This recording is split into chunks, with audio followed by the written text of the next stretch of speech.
Estaba acostado en mi cama cuando me llamaron. Era como la 1:30 de la madrugada. Una persona había visto una pelea frente a una casa ubicada en la calle Elm. Había un hombre en la acera frente a la casa y no se estaba moviendo.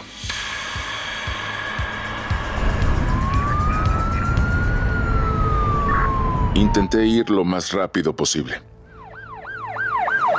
Cuando llegué al lugar, había un cuerpo tendido en la acera con una máscara entre sus piernas. Los oficiales que estaban ahí, ellos se veían muy asustados. Dijeron que entraron a la casa y que vieron un cuerpo. Y luego otro cuerpo. Dijeron que era como si Freddy Krueger hubiera salido de un armario. Y ellos eran oficiales grandes y musculosos. No se asustan tan fácilmente. Pero cuando entré, vi exactamente de lo que estaban hablando. Nunca había visto algo así.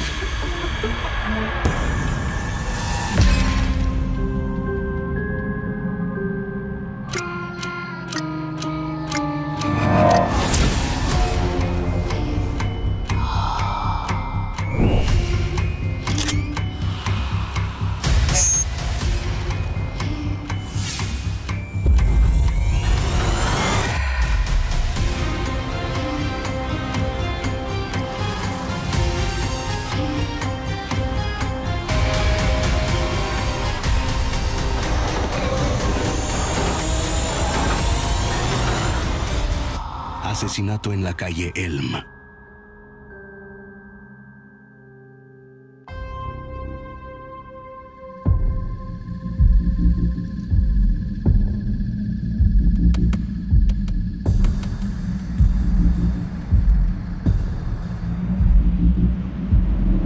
Esa noche, creo que fue un domingo, entre la 1 y las 2 de la mañana, reportaron en la central un homicidio.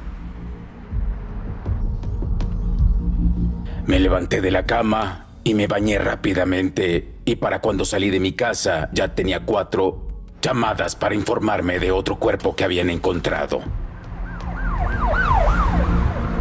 Me dirigí a la dirección en la calle Elm en Salida.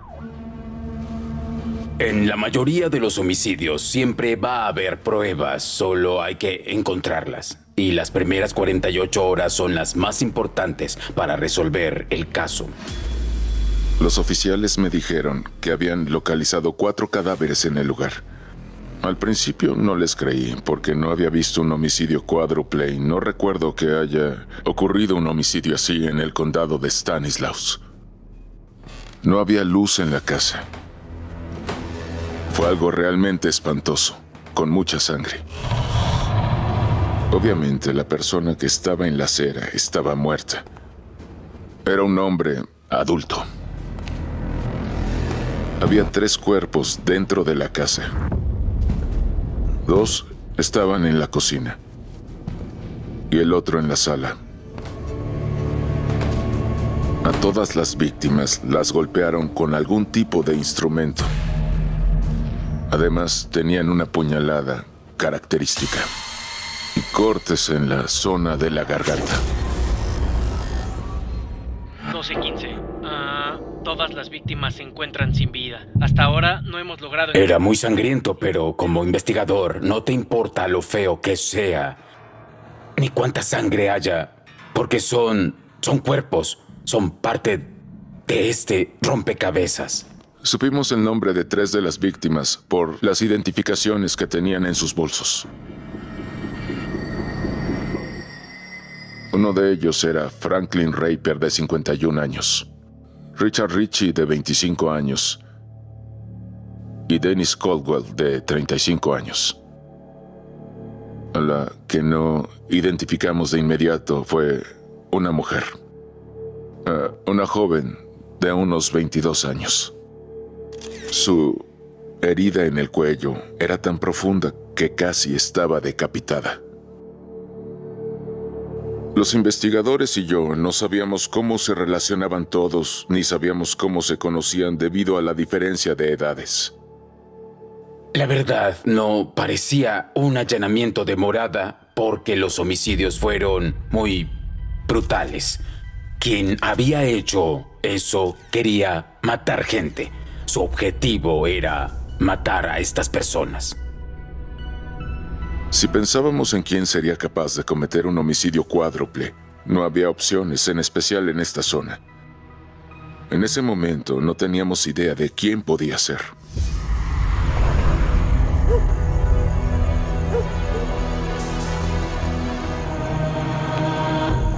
Vi una máscara de camuflaje entre las piernas del hombre muerto que estaba en la entrada.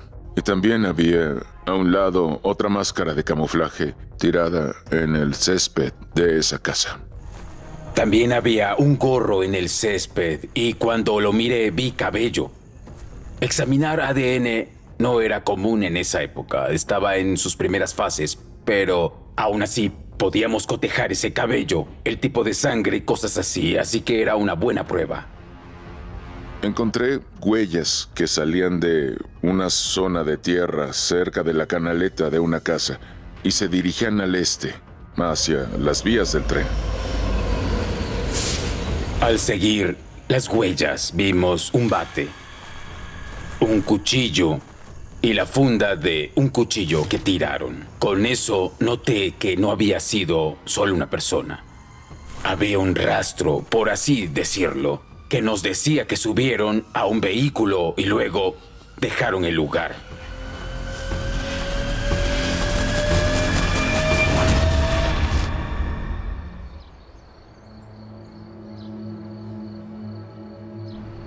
Muchas personas se enteraron. Mucha gente estaba fuera del lugar del crimen, en realidad del perímetro del lugar del crimen. Salaida no era muy grande en ese entonces. Era una pequeña comunidad agrícola al norte de Modesto. Yo era reportero en Modesto B y cubrí el crimen. Y en cuanto nos enteramos, todos salieron para cubrirlo. Conmocionó al pueblo. Los oficiales conocen el protocolo, deben acordonar el lugar para que nadie entre o salga. Nos reportaron más de una víctima. Así que acordonaron la zona y hablaron con todos. Una chica se acercó, se veía muy conmocionada. Y dijo, hola, soy la única sobreviviente. Estaba ahí cuando pasó. Se llamaba Donna Álvarez y la interrogué más o menos una hora. Donna Álvarez me dijo que era la primera vez que había ido a esa casa. Nunca había ido antes. Dijo que ella no tenía casa, que no tenía a dónde ir. Dijo que llegó a la casa donde las víctimas, Richard Ritchie y Franklin Raper, quienes vivían ahí, le dijeron que podía pasar la noche. Estaba en una de las habitaciones. Y de repente oyó gritos. Que no sabía qué pasaba, solo que estaba oscuro y que algo malo estaba pasando.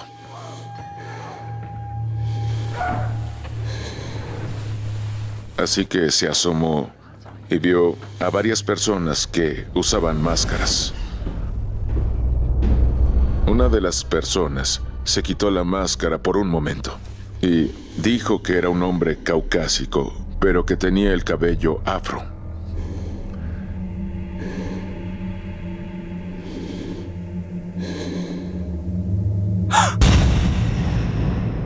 Él tenía un arma y le dijo que entrara a la habitación.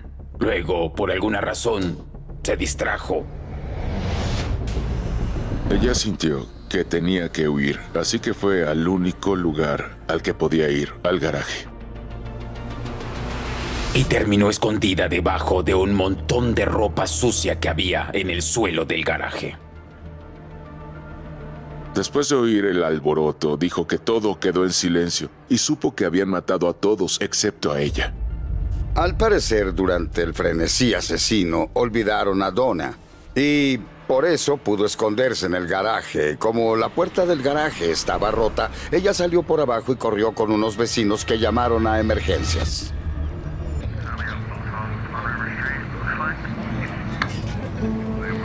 Yo estaba caminando afuera de la casa cuando vi a una señora que había reportado a su hija como desaparecida. Decía que esperaba que la víctima no fuera su hija. Les dijo que había oído que su hija podía ser una de las víctimas. Y le pidieron alguna seña particular y les dijo que era una joven pequeña de cabello oscuro y que tenía un tatuaje. Ella llevaba consigo una fotografía de su hija. Y basándonos en esa fotografía, pudimos identificar a la joven víctima como la hija de la señora, Darlene Paris. Estas personas tenían familia. Unos estaban casados y fue muy triste para las familias saber que habían asesinado así a sus seres queridos. Esa noche tuve una sensación extraña. Me sentía intranquila, ay, no sé.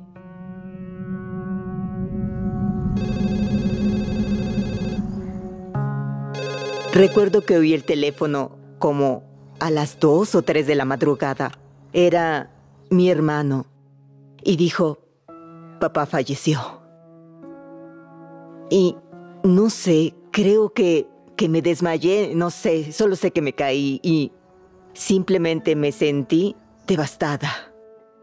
Recuerdo que me desperté y oí a mi mamá sollozando. Estaba en el teléfono, llorando sin parar.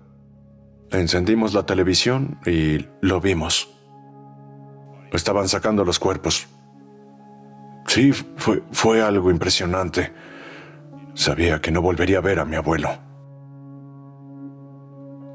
Yo le decía a Papa Red, Franklin Rapper Papa Red. Le gustaba que le dijéramos Papa Red.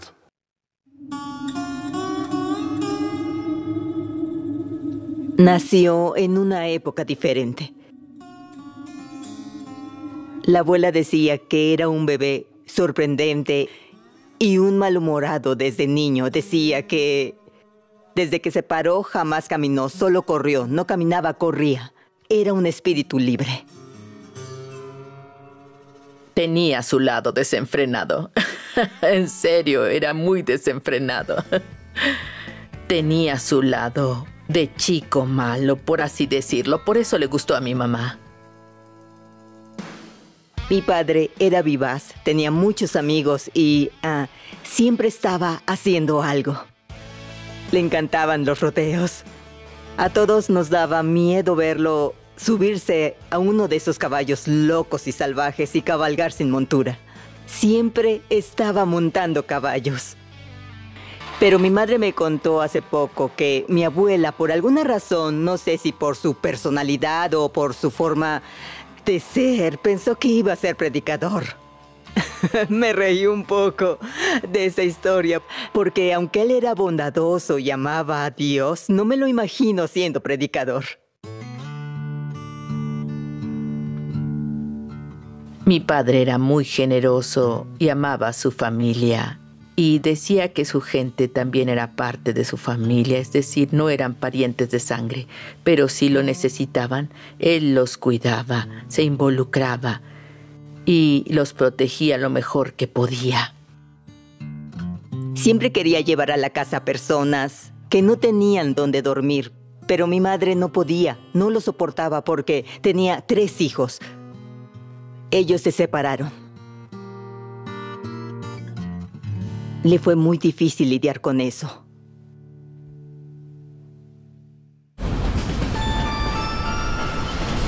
Recuerdo que en ese entonces le dije, ¿qué vas a hacer, papá? ¿Dónde te estás quedando? Y dijo, estoy muy cerca, en Salaida.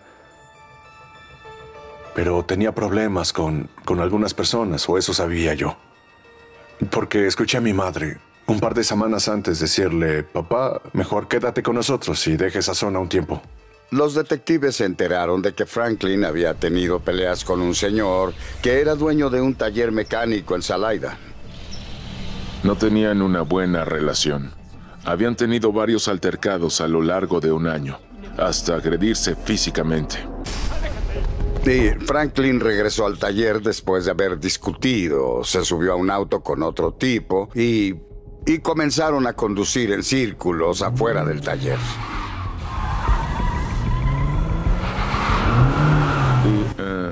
Se averió el auto que conducían. Así que el dueño del taller mecánico enfrentó a Franklin. Y golpeó a Franklin muy fuerte. Franklin perdió la pelea. Yo lo localicé en una tienda de repuestos de autos y la verdad no se sentía muy bien. Y le pregunté qué era lo que estaba pasando y me dijo que todos eran muy agresivos. Yo no sabía quiénes eran, no los conocía ni nada, pero yo estaba muy preocupada por él.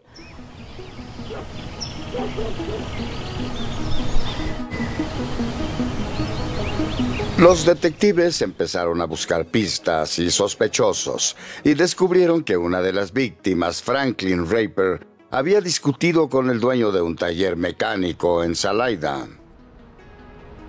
Así que decidimos ir al taller para hablar con el dueño. Le preguntamos si sabía del homicidio cuádruple en Salida.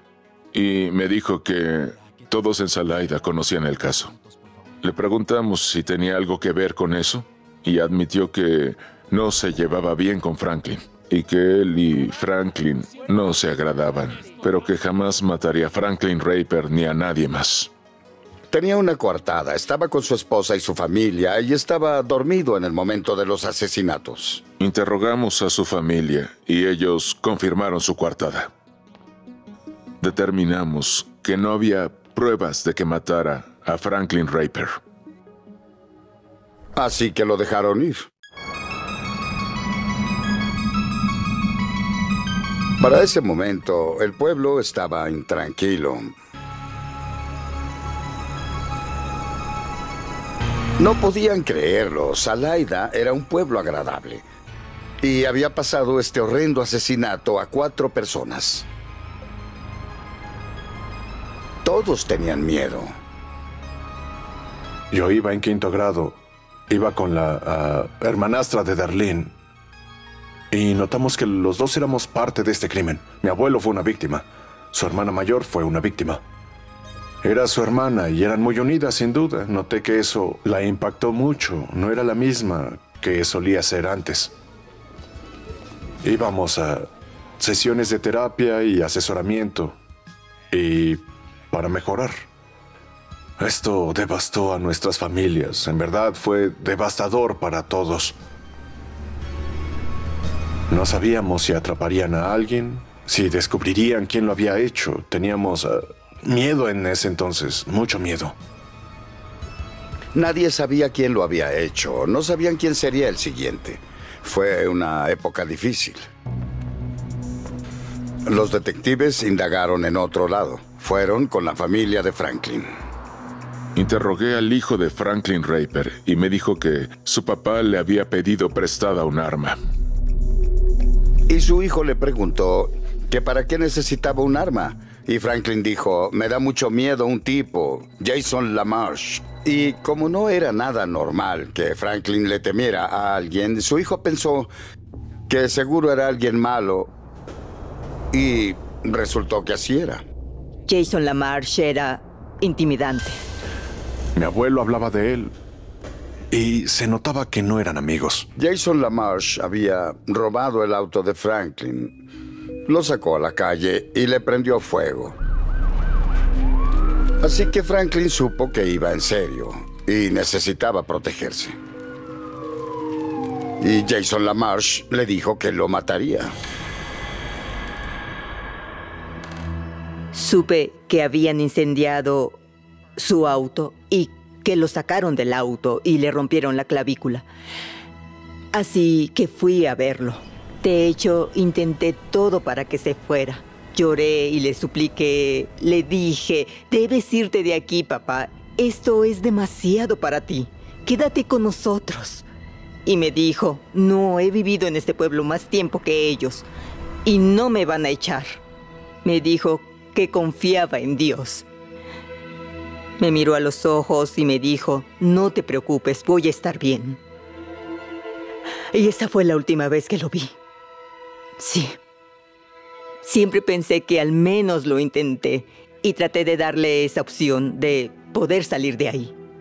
Sí. Decidimos enfocarnos en localizar a Jason LaMarche para averiguar qué había pasado e interrogarlo. Y de inmediato llamé a la oficina del sheriff para verificar sus antecedentes y descubrimos que había tenido un arresto, es decir, que teníamos una foto de él.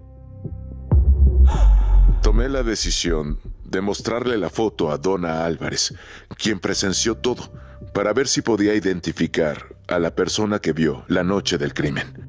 Sin dudarlo, señaló a Jason LaMarche. Se alteró mucho, como si Jason LaMarche estuviera ahí. Para poder localizar a LaMarche, los detectives decidieron contactar a su novia, Michelle Evans. Pero ella no sabía dónde estaba, o al menos eso dijo. Y se enteraron de que su hermana, Tanya Miller, también vivía en la casa donde se produjeron los asesinatos, pero esa noche se quedó con su madre. Sabíamos que debíamos encontrarla para averiguar si había alguna conexión entre ella y estos homicidios. Tanya Miller estaba consternada. No tenía idea de por qué alguien cometería esos asesinatos. Pudimos confirmar que ella no estuvo ahí. No había indicios de su participación ni parecía saber qué había ocurrido. Le preguntaron, ¿conoces a Jason LaMarche? Y dijo, sí, mi hermana sale con él. No le caía bien.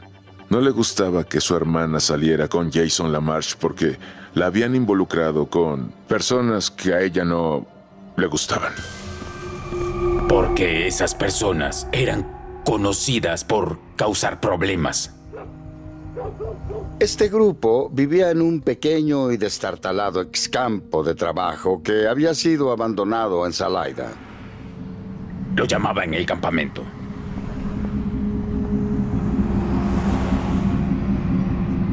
Ella declaró que Franklin Raper vivió en el campamento un tiempo y cuando dejó ese lugar, ella le permitió quedarse en la casa de la calle Elm para alejarse de la gente que vivía en el campamento.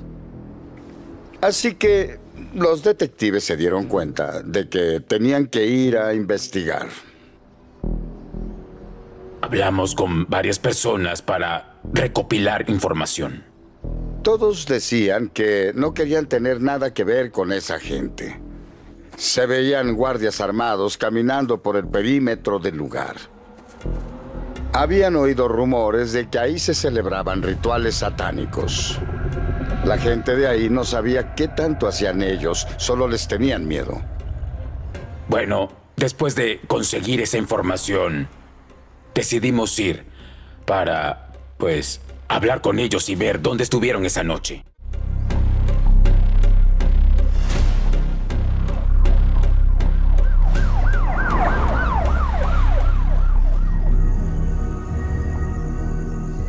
Llegamos aproximadamente a las 5 de la mañana.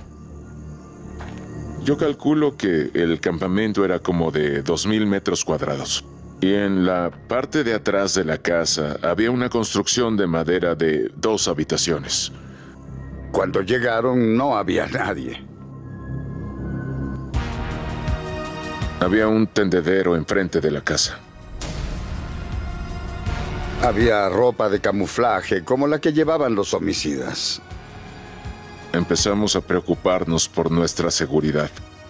Teníamos que ser conscientes del peligro que había ahí. Eran personas violentas y por cualquier razón podían atacar. Y lo harían cuando fuera. Si ellos habían cometido los asesinatos, seguro no dudarían en matarnos.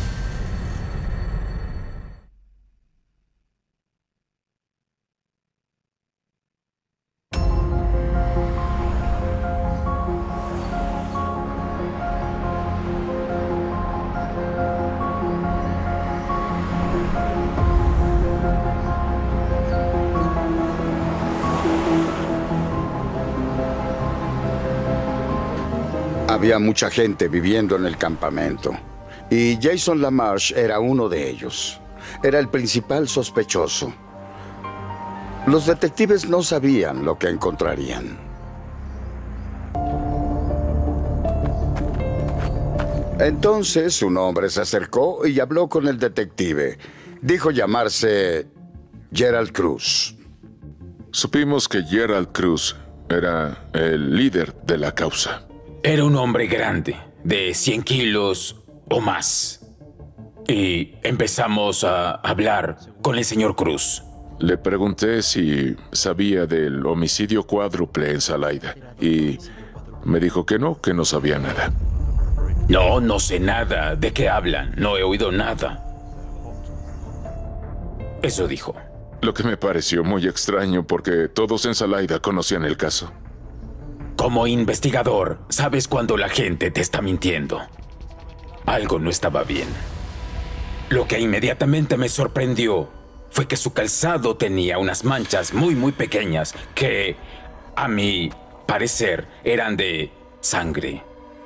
Supuse que ese señor podría ser uno de los sospechosos del múltiple homicidio. Le pregunté si Jason LaMarche vivía ahí cerca y me señaló una caravana en la que vivía Jason. Me dijo que había salido, pero que no sabía dónde estaba Jason. Cuando me estaba yendo, recuerdo lo que pensé. Yo sabía que había algo muy raro ahí. Debía conseguir una orden de registro. Y era porque quería ver bien el lugar.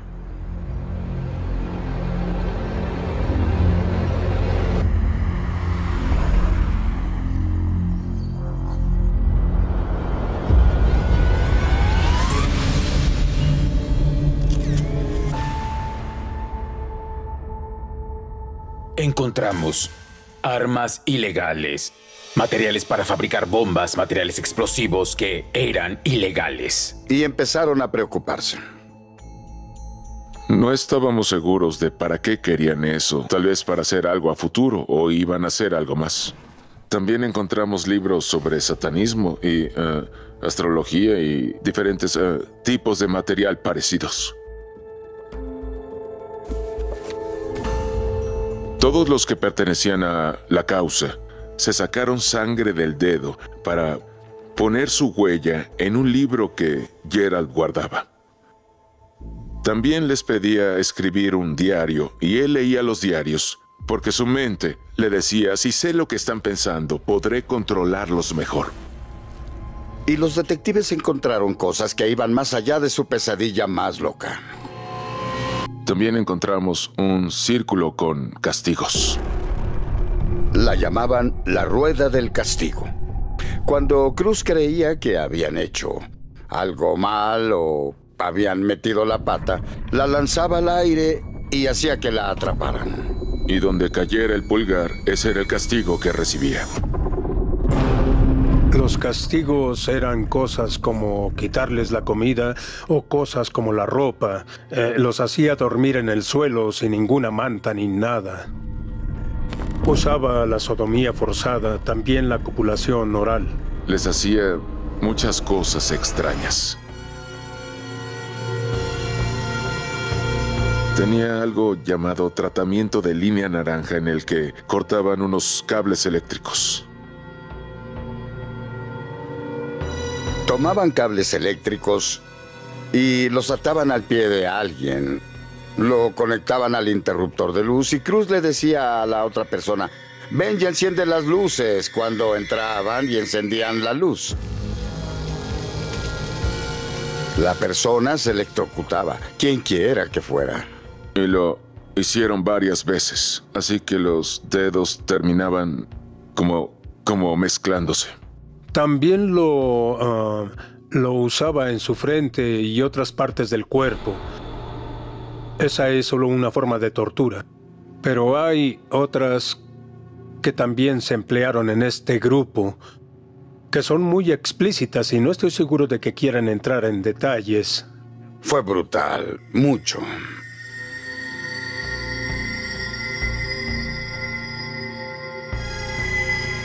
Hacía lo que se le ocurriera. deshumanizaba a la gente que estaba bajo su mando y lo buscaban para todo, para sus necesidades básicas. Gerald Cruz exhibiría muchos de los tipos tradicionales de manifestaciones que los líderes de sectas muestran: control mental, tortura física, control financiero, sexualidad. Su dinámica grupal se basaba en su habilidad para controlar a todos a su alrededor. Estaban bajo la influencia mental de Gerald Cruz. Eso daba miedo. Después de obtener la orden de registro, encontramos recibos de que habían comprado un cuchillo Ka-Bar y también máscaras de camuflaje. Todo parecía indicarnos que las personas del campamento habían sido los autores del homicidio. Pero los sospechosos no estaban en custodia. Ahora solo necesitaban averiguar quiénes del grupo estaban involucrados y cuál había sido su participación.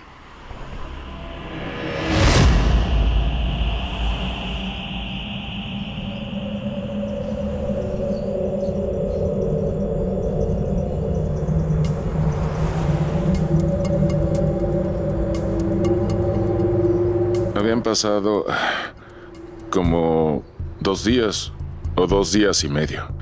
Y ninguno había dormido nada. Así que le dije al sargento Larson que iba a dormir unas horas, porque si atrapábamos a los sospechosos, alguno tenía que estar consciente para poder interrogarlos. Cuando me desperté, me enteré de que Michelle Evans estaba acusada de asesinato. Michelle Evans era la novia de Jason LaMarche, y su hermana, Tanya Miller, también había vivido ahí, en la casa de la calle Elm, así que había una conexión. Michelle Evans estaba muy nerviosa. Evitaba cualquier pregunta. No nos dio información sobre su participación ni la de nadie más en ese momento. Y entonces descubrimos que era buena amiga de David Beck, y Beck también vivía en el campamento. Jason LaMarche, Beck y Cruz eran los principales en el campamento.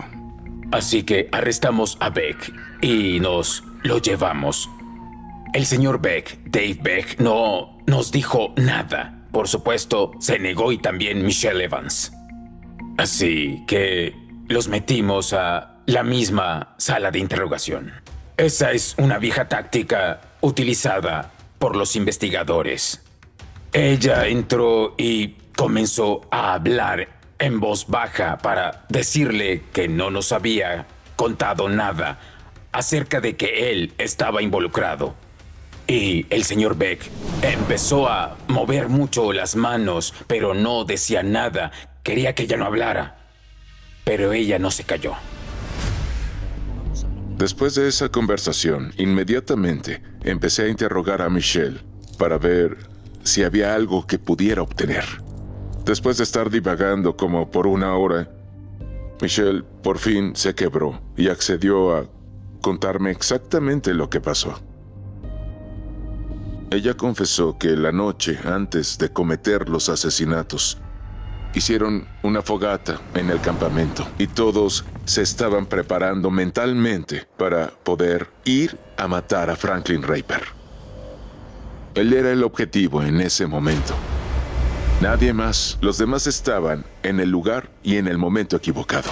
Los sospechosos no sabían quién iba a estar ahí, pero les dijo Gerald Cruz que no dejaran algún testigo, que debían matar a todos. Les dijo que cuando Franklin se fue por primera vez a vivir al campamento, era amigo de Gerald y los otros miembros.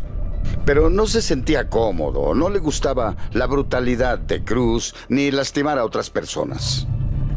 Ellos intentaron involucrarlo en este tipo de cosas, pero no lo aceptó de ninguna manera. Seguramente pensó que eran personas malvadas. Así que decidió irse. Pero antes buscó a más personas que quisieran irse con él y por eso estaban en la casa esa noche. Eran las personas que él ayudó a que se fueran. Ellos tenían su propio grupo y eso le molestaba mucho a Cruz. Franklin no tenía miedo de enfrentarse a Cruz y esa es una de las razones por las que Cruz tuvo que eliminarlo como amenaza, porque ¿cómo vas a controlar tu campamento si dejas que una persona básicamente se vaya sin ningún tipo de repercusiones? Tenía que tomar alguna medida. Michelle Evans declaró que antes de irse, Gerald Cruz les asignó todas sus tareas. ¿Por qué ventana o puerta iban a entrar?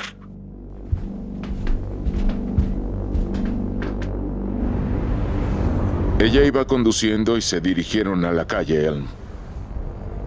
Declaró que se estacionó junto a las vías del tren y mencionó el lugar donde encontramos las armas. Ahí es donde se estacionó. Michelle entró a la casa antes de los asesinatos porque su hermana vivía ahí, así que no sospecharían que Michelle llegara sin avisar. Estaban en la casa y el señor Raper estaba siendo un gran anfitrión. Donna Álvarez estaba durmiendo.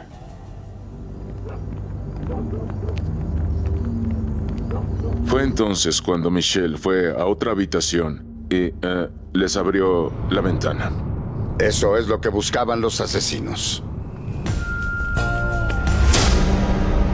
Michelle dijo que alguien apagó los interruptores de la casa, así que no había electricidad en el lugar.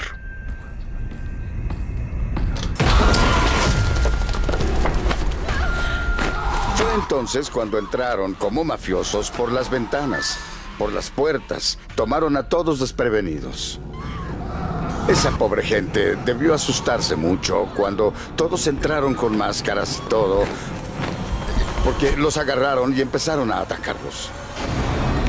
Michelle dijo que estaba afuera y que pasó junto a un cuerpo que estaba en el patio delantero y que esperó en el auto hasta que terminaron. Michelle Evans me dio todos los nombres de los que estaban ahí. Con esa información, emitimos una orden de búsqueda para todas las personas que teníamos en la lista. Todos serían buscados por homicidio cuádruple. Dave Beck ya estaba en custodia. El primer individuo que fue detenido fue Ricky Vieira. Entonces, Gerald Cruz era el líder. Ron Willy también fue arrestado. Todos menos Jason LaMarche. No lo encontraban. Es el último que querían. Y lo querían mucho. LaMarche iba en un auto. Iba con una mujer, pero ella no estaba enterada de nada. Y en el camino le dijo: estoy involucrado en los asesinatos, en la masacre de la calle Elm. Y ella se asustó, pero trató de calmarse. Al llegar a Oregon, a un pueblo llamado Pendleton, se quedaron en un motel. Ella seguía asustada pensando: estoy aquí con un asesino. Así que buscó un teléfono. La policía de Pendleton llegó con el equipo SWAT. Así que fue capturado en el motel donde se alojaba.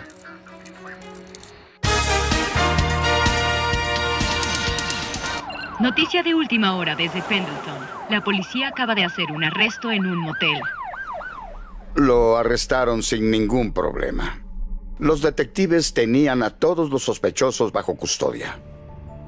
Cuando llegaron al tribunal, los sospechosos, los 5, estaban risueños y bromeaban. Y tal vez no se dieron cuenta de la gravedad de lo que habían hecho. Y eso enfureció a las familias de las víctimas. Fue muy complicado en ese entonces escuchar los detalles de todo el crimen. No tenía ningún remordimiento y eso se notaba. Parecía un juego. Al parecer pensaban que iban a salir impunes, que todos se salvarían y que se irían a casa. Jason LaMarche y Ron Willy fueron culpables de 4 cargos de asesinato en segundo grado y condenados a 62 años de prisión. Ricky Vieira está en el pabellón de la muerte en San Quentin, junto a Dave Beck y Gerald Cruz. Ricky Vieira, en especial, fue un chico que sometieron a muchas torturas y abusos antes de este crimen. Sé que es responsable de un crimen horrible, pero creo que lo manipularon para que pudiera cometer el crimen. ¿Entiendes? Cruz y Beck eran asesinos a sangre fría, en mi opinión. Pero Ricky Vieira creo que era un poco diferente. No tenía ese tipo particular de criminalidad. No creo que Ricky, por su voluntad, hubiera cometido ese crimen. Cruz y Beck lo harían en cualquier momento. A Ricky Vieira, aún después de haber sido ingresado, el fiscal de distrito le ofreció un gran trato. A pesar de su crimen, le ofrecieron 25 años de prisión, pero debía testificar en contra de Gerald Cruz y el resto. Lo sentimos por Ricky Vieira, porque debía ir en contra de Gerald Cruz. Pero decidió no testificar, y por eso ahora está en el pabellón de la muerte. Ese era el poder y el control que tenía sobre estos chicos. Pero ya pasaron 33 años y creo que tal vez nunca, en California nunca se ejecute su sentencia. Seguramente ellos seguirán vivos cuando sean sus cumpleaños o Navidad. Pero las otras víctimas nunca vivirán eso. Y todas las familias de las víctimas, con lo que pasó en Salaida esa noche, no sé si esas familias obtendrán un cierre.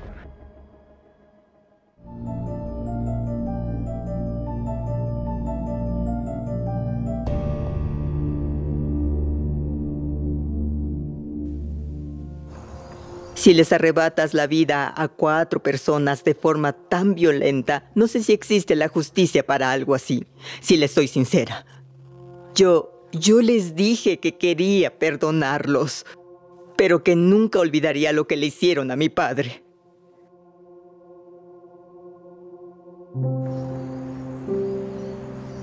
Después de que mataran a mi padre, tuve un sueño y estaba mi abuela, su madre.